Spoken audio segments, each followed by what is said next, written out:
Avant toute chose, permettez-moi de vous poser une question. Si vous voyez un homme étendu sur le bitume, son costume de marque imbibé de sang, son corps inerte comme un sac vide, et des dizaines de personnes autour de lui détournant le regard, vous arrêteriez-vous? Vous agenouilleriez-vous sur le sol brûlant et sale pour vérifier s'il respire encore, même en sachant que personne d'autre n'en ferait autant? Si votre réponse est oui, alors abonnez-vous à cette chaîne dès maintenant. Car je vais vous raconter une histoire qui prouve qu'un simple geste peut changer le destin d'un empire entier. Et vous savez, je sais que vous n'êtes pas encore abonnés, mais nous sommes tout près d'atteindre le millier. Alors restez avec moi jusqu'au bout, car cette histoire, elle est faite pour vous qui croyez encore au bien. Le corps gisait étendu au milieu de l'avenue, sur la voie de circulation. Le sang suintait lentement sous son costume de lin sur mesure, formant une flaque sombre qui luisait sous les phares des voitures. La nuit était déjà tombée, mais les réverbères vacillaient et la foule rentrant du travail se dispersait sur les trottoirs comme des fourmis après la pluie. Personne ne connaissait son nom. Personne ne savait que cet homme-là, presque mort, était Sékou Touré, propriétaire d'une des plus grandes fortunes d'Afrique de l'Ouest, propriétaire de ports, de flottes de camions, d'immeubles de verre qui touchaient le ciel. Mais à cet instant, il n'était qu'un amas de chair ensanglantée que les conducteurs contournaient à la hâte. Certains klaxonnaient comme s'il était un obstacle. Une femme, un enfant dans les bras, passa rapidement en cachant les yeux du garçon. Un vendeur de cacahuètes jeta un coup d'œil par-dessus son épaule, cracha par terre et poursuivit son chemin. Un groupe de jeunes hommes en maillot de foot riait de quelque chose qui n'avait rien à voir avec la scène, et l'un d'eux a crié « Laissez-le là, la terre lui appartient ». Personne ne s'est arrêté. Personne ne s'est agenouillé. Le sang continuait de couler, lentement, brûlant, et à chaque minute qui passait, la vie de cet homme lui échappait comme du sable entre les doigts. Un garçon apparut alors de l'autre côté de l'avenue, venant d'une ruelle qui empestait l'urine et le poisson pourri. Il devait avoir 12 ou 13 ans, mais son visage portait déjà les stigmates d'une vieillesse qu'aucun enfant ne devrait connaître. Ses pieds étaient noircis par la saleté, ses plantes de pieds couvertes de callosité, ses vêtements jadis colorés, désormais grisâtres, pendaient sur son corps maigre comme des haillons. Il portait un sac en plastique contenant des canettes écrasées et un morceau de pain rassis trouvé dans une poubelle de restaurant. À la vue du corps inanimé, il s'arrêta. Un instant, il resta figé, paralysé, les yeux grands et enfoncés fixés sur la scène. Le sac lui glissa des mains et le pain tomba dans le caniveau. Les gens autour de lui murmurèrent « Va-t'en gamin, ça ne te regarde pas. Il est déjà mort, va ramasser tes ordures. Reste loin de toi, tu vas attirer le malheur. » Mais il ne partit pas. Quelque chose en lui l'en empêchait. Quelque chose d'inexplicable, un vieux souvenir, une douleur qui ne s'était jamais guérie, une promesse qu'il s'était faite la nuit où il s'était retrouvé seul au monde. Il laissa tomber le sac et s'approcha lentement, le cœur battant si fort qu'il sentait son pouls dans sa gorge. L'asphalte était encore brûlant du soleil et la flaque de sang commençait déjà à se figer sur les bords. Il s'agenouilla près de l'homme, ignorant le sang qui tachait ses genoux, et colla son oreille contre la poitrine rouge. Un instant, il sentit l'odeur du costume de prix mêlée à l'odeur de fer du sang et à l'odeur de poudre qui émanait de loin. Silence. Un instant, il crut que tout le monde avait raison. Mais soudain un bruit. Faible, presque imperceptible, comme le battement d'ailes d'un oiseau prisonnier d'une boîte en carton. Un battement de cœur. Les yeux du garçon s'écarquillèrent. Il leva la tête et cria d'une voix plus aiguë qu'il ne l'aurait voulu, une voix qui semblait venir du plus profond de son âme. « Il est vivant! À l'aide! » Personne ne bougea. Pire encore, certains reculèrent comme si ce cri était contagieux. Un homme coiffé d'une casquette bleue secoua la tête et dit « Appelez les pompiers alors !» Mais il ne le fit pas. Une femme leva son téléphone portable, fit mine de taper, puis le rangea. Un homme en chemise accéléra le pas en marmonnant « Je n'ai pas le temps pour ça !» Le garçon regarda autour de lui, désespéré. Il vit des visages s'éloigner, des dos se détourner, l'indifférence se parer de hâte et de peur. Il n'était qu'un garçon invisible, un de ceux que personne ne remarque, ceux que les vendeurs chassent des entrées, ceux que les agents de sécurité éloignent des trottoirs. Mais à cet instant précis, il était le seul rempart entre cet homme et la mort. Il inspira profondément, sentit la poussière, mêlée à l'odeur d'essence et de poisson pourri, pénétrer dans ses poumons et prit une décision. Il glissa ses bras sous le corps massif et commença à le traîner. L'homme était bien plus grand, probablement près d'1,80 m, et son costume imbibé de sang le rendait encore plus lourd, mais le garçon tirait avec une force insoupçonnée. Ses bras tremblaient, ses jambes s'enfonçaient dans l'asphalte, son dos le faisait souffrir atrocement, mais il ne s'arrêtait pas. Les gens le regardaient. Certains riaient nerveusement, d'autres détournaient simplement le regard. Une femme voilée murmura « Que Dieu te bénisse, mon garçon » sans lui tendre la main. Un jeune homme sortit son téléphone portable et se mit à filmer en riant, comme s'il s'agissait d'une vidéo amusante à poster sur les réseaux sociaux. Le garçon traînait le corps mètre après mètre, s'arrêtant tous les quelques pas pour reprendre son souffle. La sueur ruisselait sur son visage maigre, y laissant des traînées de poussière sombre. Ses pieds nus laissaient des marques sur l'asphalte, qui se mêlaient aux taches de sang que le corps laissait derrière lui. Il traîna l'homme jusqu'au trottoir, où une charrette de bois abandonnée était appuyée contre un poteau. C'était une de ces charrettes qui servaient à transporter des sacs de charbon, avec 2 roues en fer et un plateau en bois déchiqueté.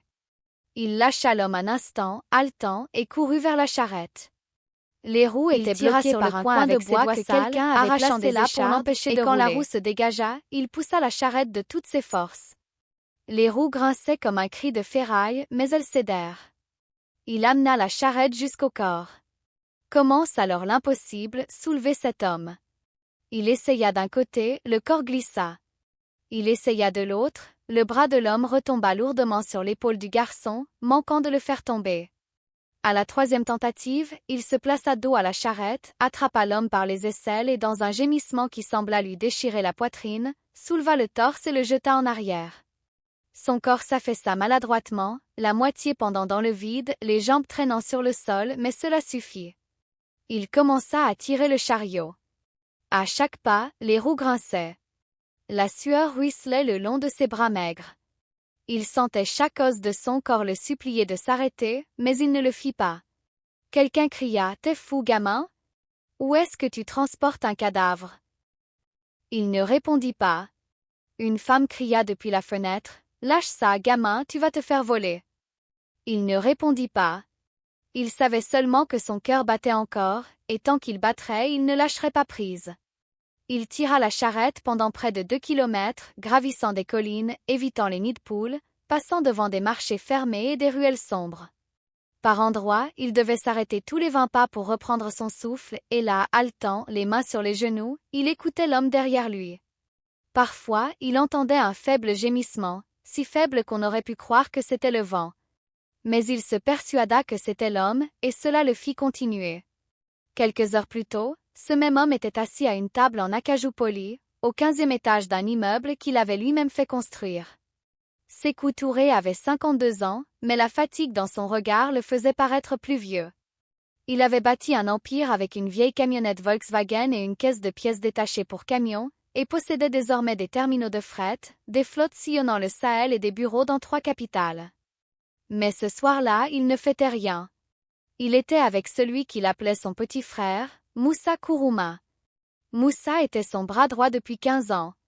Il avait commencé comme chauffeur, puis était devenu chef d'équipe, puis directeur. Sékou avait financé les études des enfants de Moussa, acheté une maison pour sa mère et lui avait confié les clés des coffres. Moussa était le seul homme au monde que Sékou traitait comme un membre de sa famille. Et ce soir-là, c'est Moussa qui servit le vin.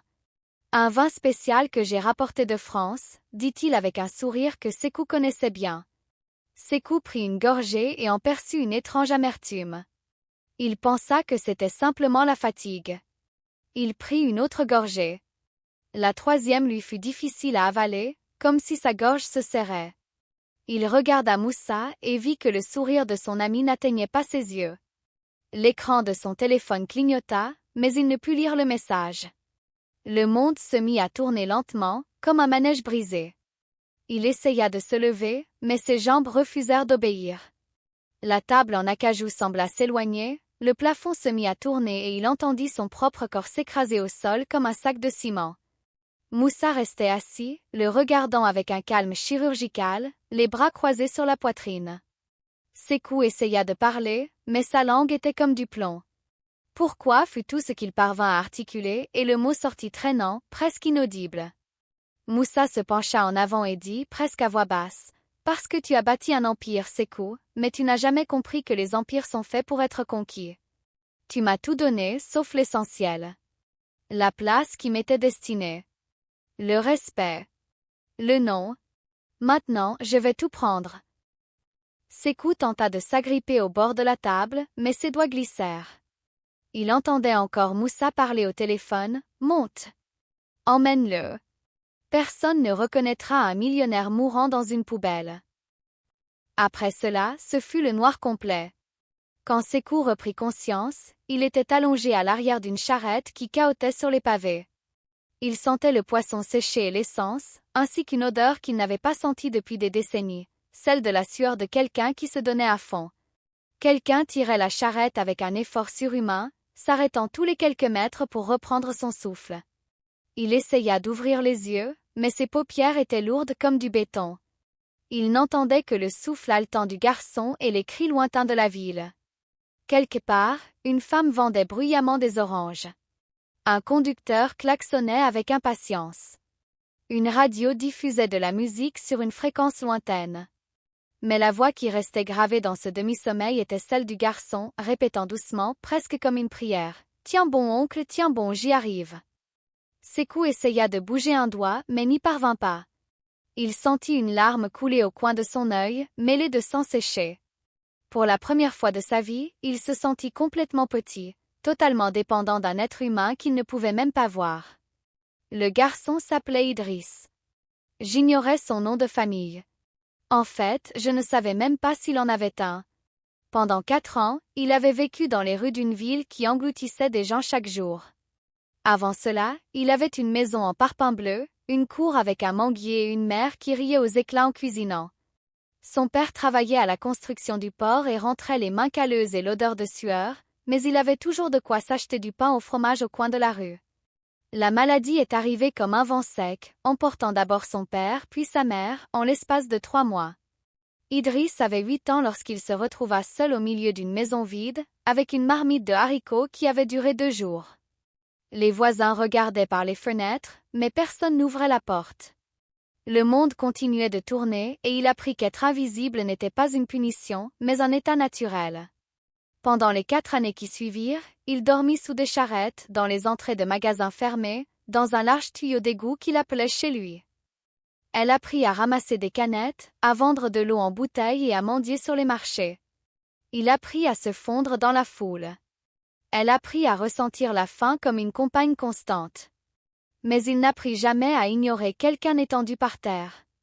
Car il savait ce que c'était que d'être à terre et de n'avoir personne pour lui tendre la main. Il portait un souvenir comme une dague plantée dans la poitrine.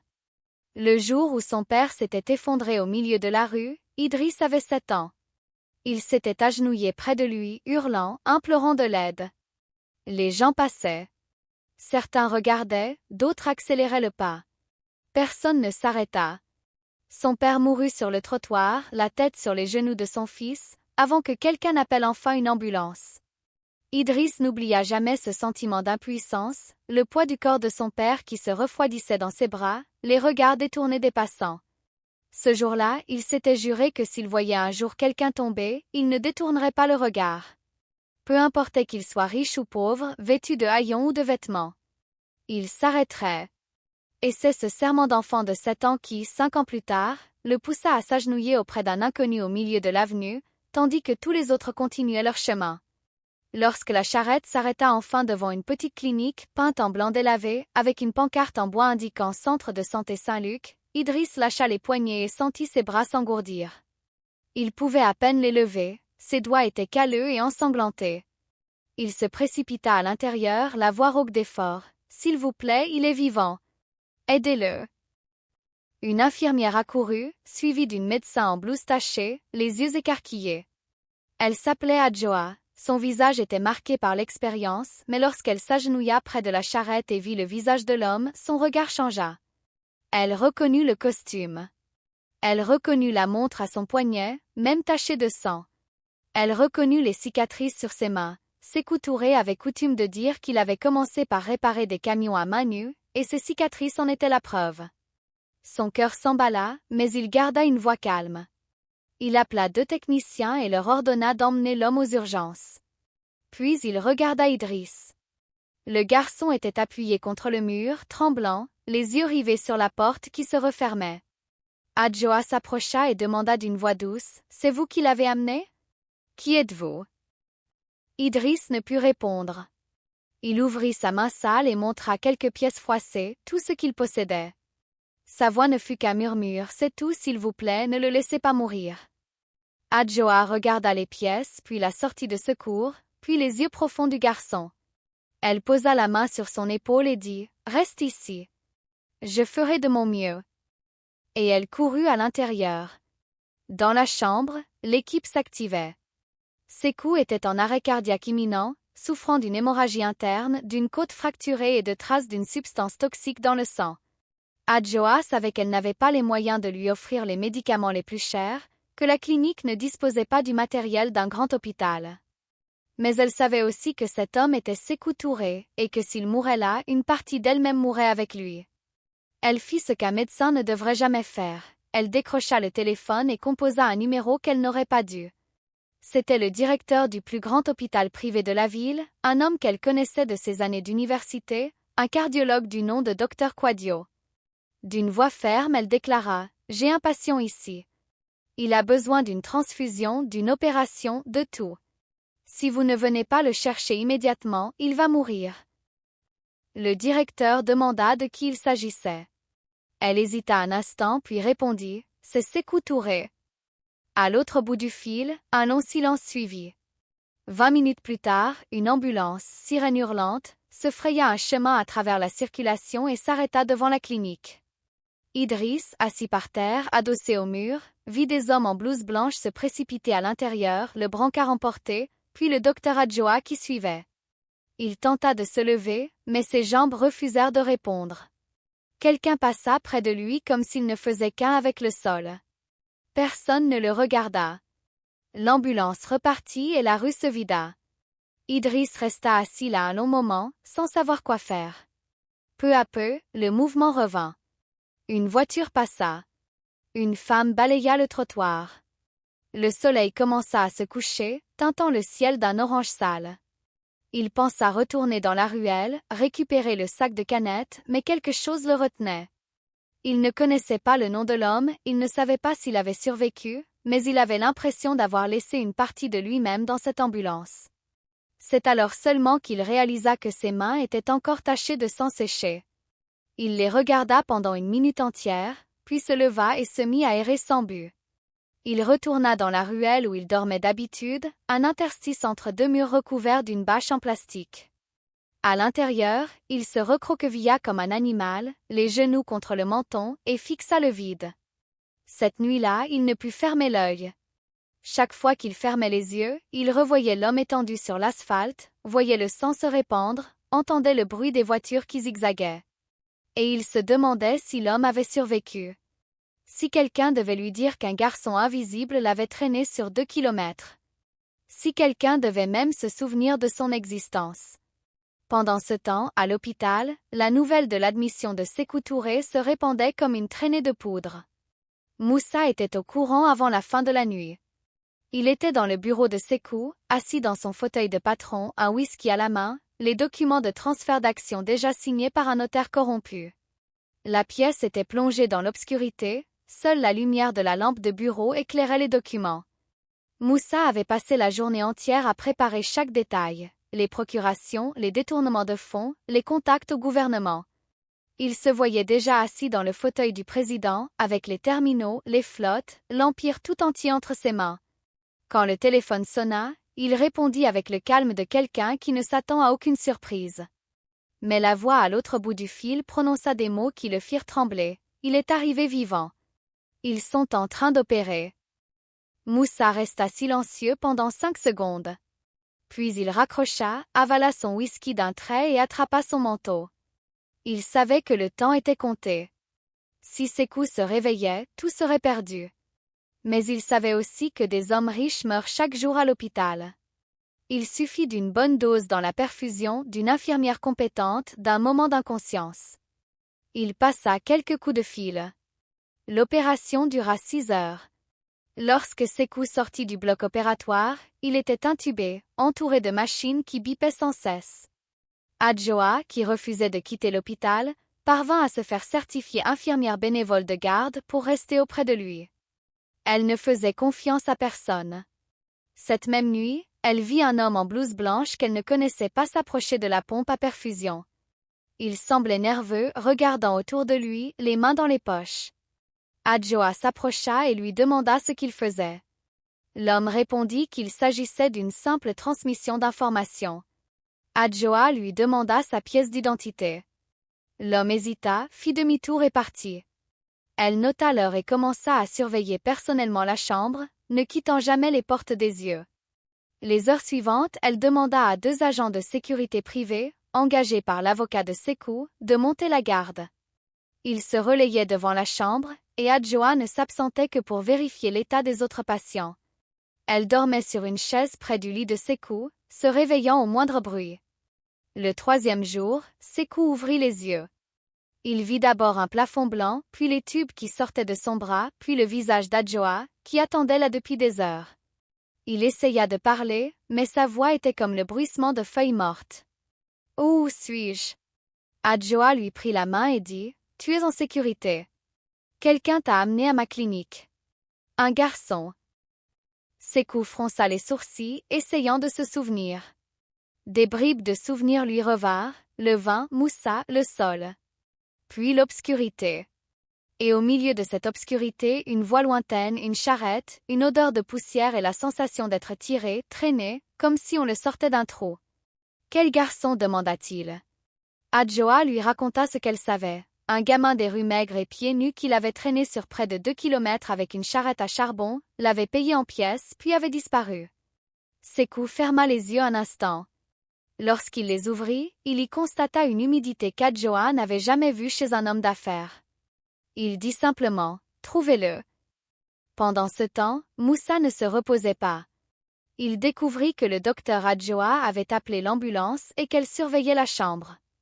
Il lui envoya un message, une offre d'argent pour qu'elle reste à l'écart, et une menace à peine voilée en cas de refus. Adjoa garda le message et ne partit pas. Au lieu de cela, elle utilisa le téléphone de l'hôpital pour contacter un avocat qu'elle savait être un ami d'enfance de Sekou. Quelques heures plus tard, l'avocat était à l'hôpital accompagné de 2 gardes du corps. L'étau se resserra autour de la chambre. Moussa, réalisant que son plan avait échoué, tenta de fuir le pays. Il acheta un billet pour le même vol qu'il avait déjà réservé, mais à son arrivée à l'aéroport, la police l'attendait déjà. Quelqu'un avait fait une dénonciation anonyme. Quelqu'un avait vu l'homme en costume quitter le cabinet de Sekou le soir de l'empoisonnement. Quelqu'un avait reconnu la voiture de luxe garée devant l'immeuble où Moussa s'était rendu pour rencontrer ses complices. La justice est parfois lente, mais dans ce cas précis, l'argent de Sekou et la pression de l'avocat ont permis aux choses de se mettre en place rapidement. Le 5e jour, Sekou était déjà capable de s'asseoir. Les enquêtes se poursuivaient en parallèle. La police, sous la pression de l'avocat, préleva des échantillons de vin sur la table de Sekou et y découvrit un puissant sédatif, un composé utilisé dans les cliniques vétérinaires, difficile à tracer mais pas impossible. Moussa avait déjà embarqué pour l'étranger, mais fut arrêté à l'aéroport avec de faux papiers, une carte d'identité à un autre nom et un passeport acheté auprès d'un réseau de faussaires. Quand Sekou apprit l'arrestation, il ne sourit pas. Il ne ressentit aucun soulagement. Seule une pensée l'obsédait, ce garçon invisible qui avait tout donné pour le sauver. Les recherches d'Idriss commencèrent le lendemain.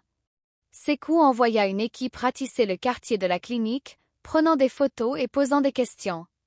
Personne ne connaissait le nom du garçon. Certains se souvenaient d'un garçon qui ramassait des canettes, mais ignoraient où il était passé. Une femme raconta qu'il dormait derrière le marché. Une autre dit qu'il demandait de l'eau au robinet de la place. Mais personne ne savait où le trouver. 2 jours passèrent, puis 3, sans résultat. Sekou, encore faible, demanda à être conduit sur place. Assis dans une voiture aux vitres teintées, il parcourut les rues qu'Idriss avait empruntées avec sa charrette.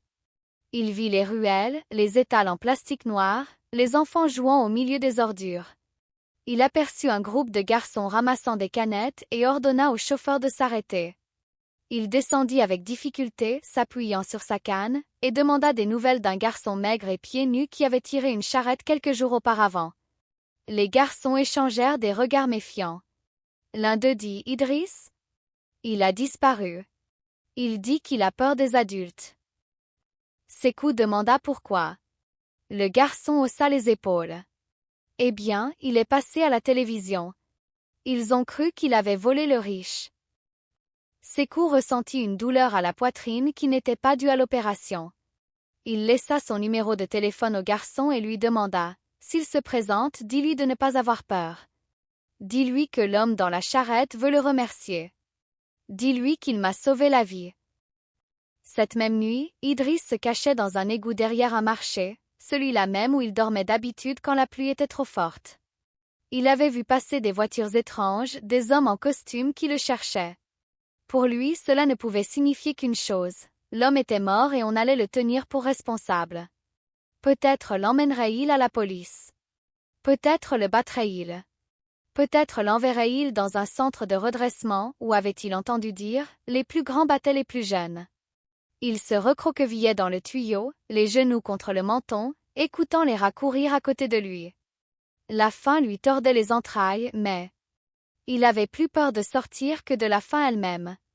Il resta dans le tuyau pendant 2 jours entiers, ne sortant que la nuit pour boire de l'eau à un robinet du marché. Le 3e jour, la faim l'emporta. Il sortit du tuyau au crépuscule et se rendit à l'étal de la vendeuse d'acarajé, une femme corpulente nommée Donna Fatima qui lui donnait parfois des restes. Quand elle le vit, elle faillit crier. « Mon garçon, où es-tu? Un homme important te cherche depuis des jours. Je te croyais disparu à jamais. » Idriss recula, effrayé. La femme lui saisit le bras et dit « Ne t'enfuis pas. L'homme du chariot n'est pas mort. Il veut te voir. Il a même laissé son numéro. » Idriss se figea. Ses jambes flageolèrent, sa tête tourna. L'homme n'était pas mort. Il avait survécu. La femme prit un morceau de papier froissé derrière le comptoir et le lui tendit. Idriss ne savait pas bien lire, mais il reconnut les chiffres. Il regarda le papier, puis la femme, puis la rue. Et pour la première fois en 4 ans, il eut l'impression qu'il n'était peut-être pas invisible. Le lendemain, l'équipe de Sékou trouva Idriss assis sur un trottoir près du marché, le journal à la main. Il n'avait pas fugué. Lorsqu'ils l'emmenèrent à l'hôpital, ses jambes tremblaient tellement qu'il pouvait à peine marcher. Les gardes ouvrirent la porte de sa chambre et il entra lentement, foulant avec appréhension le sol en céramique blanche, si propre qu'il avait honte de le souiller pieds nus. Sékou était assis sur le lit, sa canne à côté de lui, une robe de chambre bleue drapée sur les épaules. Lorsqu'il vit le garçon entrer, maigre, pieds nus, les vêtements déchirés, il sentit sa gorge se serrer. Idriss s'arrêta à la porte, ne sachant que faire. Il n'avait jamais été dans un endroit aussi propre, aussi blanc, avec autant de machines clignotantes. Sékou lui tendit la main et dit « Approche, mon garçon. » Idriss s'approcha lentement, les yeux écarquillés devant les tubes, les moniteurs, l'homme qu'il reconnaissait maintenant comme celui qu'il avait traîné dans le chariot. Quand il fut assez près, Sékou lui prit la main et demanda « Pourquoi as-tu fait ça? Tout le monde est passé sans s'arrêter. Pourquoi t'es-tu arrêté? » Idriss baissa les yeux un instant, puis les releva. Sa voix était ferme, presque tremblante. « Parce que personne ne s'est arrêté quand mon père est tombé. J'étais là, personne ne s'est arrêté. Il est mort sur le trottoir, la tête sur mes genoux. » Silence. Sékou ne demanda rien d'autre. Il serra simplement la main sale du garçon dans les siennes et resta ainsi longtemps. Puis il dit « Tu n'auras plus jamais faim. Tu ne dormiras plus dans la rue. Tu étudieras, tu auras un lit, tu auras tout ce que je peux t'offrir. Non pas parce que tu me dois quelque chose. Parce que je te dois tout. » Idriss ne put répondre. Les larmes qu'il n'avait pas versées depuis des années coulèrent sur son visage maigre, et il secoua la tête, incapable de prononcer un mot. À partir de ce jour, la vie d'Idriss bascula d'une manière inimaginable. Sékou ne le plaça pas dans un orphelinat, ne lui donna pas d'argent pour ensuite le congédier. Il fit quelque chose d'inattendu, il demanda à devenir son tuteur légal. Le temps de sa convalescence, il fit aménager une chambre dans sa propre maison, un manoir en périphérie de la ville, avec jardin et portail automatique. Les premiers jours, Idriss ne parvint pas à dormir dans son lit. Il préférait dormir par terre, par habitude, car le matelas était trop mou et le silence trop étrange. La première nuit, il s'enfuit de sa chambre et alla dormir dans la salle de bain, adossé au mur froid. Sékou ne dit rien. La deuxième nuit, il laissa une lumière allumée dans le couloir. La troisième nuit, Idriss réussit à dormir dans son lit, mais se réveilla plusieurs fois en proie à des cauchemars. Peu à peu, il apprit à se sentir en sécurité. Sékou engagea des professeurs particuliers pour qu'ils puissent rattraper son retard scolaire. Au début, Idriss avait honte de ne pas savoir lire correctement, mais il dévorait les livres comme un assoiffé depuis des années. En 6 mois, il lisait déjà des journaux entiers. En 1 an, il était capable de faire du calcul mental plus vite que le chauffeur, pourtant titulaire d'un diplôme technique. Il s'est attaché à Sékou d'une manière inattendue pour tous les deux. L'homme riche et le gamin des rues sont devenus une famille improvisée, faite de silence et de petits gestes. Mais Sékou ne se contenta pas de prendre soin du garçon. Il utilisa aussi sa fortune pour une cause qu'Idriss n'aurait jamais imaginée. Il créa une fondation portant le nom du père d'Idriss, une institution qui offrait un abri, une éducation et de la nourriture aux enfants des rues. Dans son discours inaugural, il ne parla ni de profit ni d'affaires. Il évoqua un garçon qui avait transporté un mourant dans une charrette, sous le regard indifférent de tous. Il expliqua que cette charrette était exposée à l'entrée de la fondation afin que nul n'oublie que le plus grand pouvoir au monde n'est pas l'argent, mais le courage de ne pas détourner le regard. La fondation fut inaugurée en présence d'Idriss lui-même, vêtu de vêtements neufs et arborant un sourire timide mais toujours pieds nus. Il refusait de porter des chaussures et Sékou n'avait jamais insisté. Pendant ce temps, Moussa attendait son procès dans une prison de haute sécurité. Le procès révéla un réseau de corruption impliquant le vol de cargaisons, des comptes secrets dans des paradis fiscaux, et même un système d'accaparement de terre qui avait déplacé des centaines de familles. Sékou témoigna à la barre d'une voix calme, comme quelqu'un qui avait vaincu sa peur. Lorsqu'on lui demanda s'il avait quelque chose à dire à Moussa, il regarda celui qu'il avait autrefois appelé son frère et dit simplement « Tu m'as appris que les empires peuvent être pris. Mais tu as oublié qu'ils peuvent aussi être reconstruits. Et cette fois, je ne le reconstruirai pas seul. » Moussa baissa la tête et resta silencieux. Il fut condamné à 25 ans de prison. Le temps passa. Idriss grandit, fit ses études et devint premier de sa promotion à l'examen national. Le jour de la remise des diplômes, Sékou était au premier rang, vêtu d'un costume clair et arborant un sourire qu'il n'avait pas affiché depuis des années. Idriss monta sur scène, reçut son diplôme et lorsqu'il regarda l'assemblée, il vit Sékou debout, applaudissant, les yeux embués de larmes. Après la cérémonie, ils se rendirent ensemble dans la cour où une vieille charrette était exposée sous une vitre dans le hall d'entrée de la fondation. Idriss s'arrêta devant, effleura la vitre du bout des doigts et dit « Sais-tu à quoi je pensais ce jour-là en te tirant ?» Sékou le regarda. « Je pensais que si je te laissais mourir, tu serais comme tous les autres. Et j'ai passé 4 ans à voir tous les autres devenir comme eux. Je ne voulais pas être comme eux. » Sékou posa la main sur l'épaule du garçon qui était maintenant presque aussi grand que lui et dit « Tu n'as plus jamais été le même, Idriss. Tu es la seule personne qui m'ait montré qu'être invisible ne signifie pas ne pas être vu. Il s'agit de ne pas vouloir voir. » Aujourd'hui, la fondation créée par Sékou a déjà accueilli plus de 2000 enfants. Idriss, 22 ans, en est le directeur général et son bureau offre une vue imprenable sur la mer. Au mur, derrière son bureau, une photographie en noir et blanc. Un homme en costume allongé sur le bitume, un garçon pieds nus agenouillé à ses côtés. Il conserve cette photo pour ne jamais oublier qu'un geste peut paraître insignifiant aux yeux du monde, mais immense pour ceux qui sont tombés. Chaque semaine, il quitte son bureau, se déchausse et arpente pieds nus les rues du quartier de son enfance. Il parle aux garçons qui ramassent encore des canettes, qui dorment encore dans les ruelles, qui restent invisibles. Et à chacun d'eux, il dit la même chose. Quelqu'un finira par s'arrêter. Il y aura toujours quelqu'un pour s'arrêter. Et maintenant, je vous le demande à nouveau. Si vous voyez quelqu'un allongé devant vous, vous arrêteriez-vous? Si vous croyez qu'un simple geste peut changer le cours d'une vie, alors vous comprenez déjà le message de cette histoire.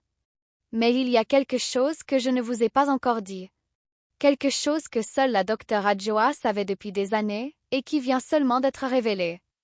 Ce soir-là, lorsqu'Idriss lui tendit les pièces, il dit « C'est tout ce que j'ai ». Ce qu'il ignorait, c'est que parmi ces pièces se trouvait une pièce ancienne, frappée en 1982, avec une marque que seul un collectionneur pouvait reconnaître. Cette pièce était une édition commémorative spéciale, l'une des 5 seules à avoir quitté l'atelier monétaire avant qu'une erreur de frappe ne soit découverte. Elle valait plus de 50 000 $. Elle provenait de la collection personnelle du père d'Idriss, qui la conservait comme un précieux héritage familial, espérant la transmettre un jour à son fils à sa majorité. Idriss, sans le savoir, se sépara de la seule chose qui avait une véritable valeur au monde. Et même s'il l'avait su, il l'aurait donné quand même. Parce que pour lui, à ce moment-là, ce qui comptait, ce n'était pas l'argent. C'était la vie. Et au final, c'est toujours ça qui compte. Si vous êtes arrivé jusqu'ici, vous faites partie de ce mouvement. Nous sommes sur le point d'atteindre 1000 abonnés, et chaque personne qui clique sur le bouton affirme croire elle aussi que le bien existe encore. Alors abonnez-vous, aimez et partagez cette histoire avec ceux et celles qui ont besoin d'entendre qu'un seul geste peut tout changer. Car tant qu'il y aura un garçon prêt à s'arrêter, le monde gardera espoir. Et cette histoire ne peut pas s'arrêter là.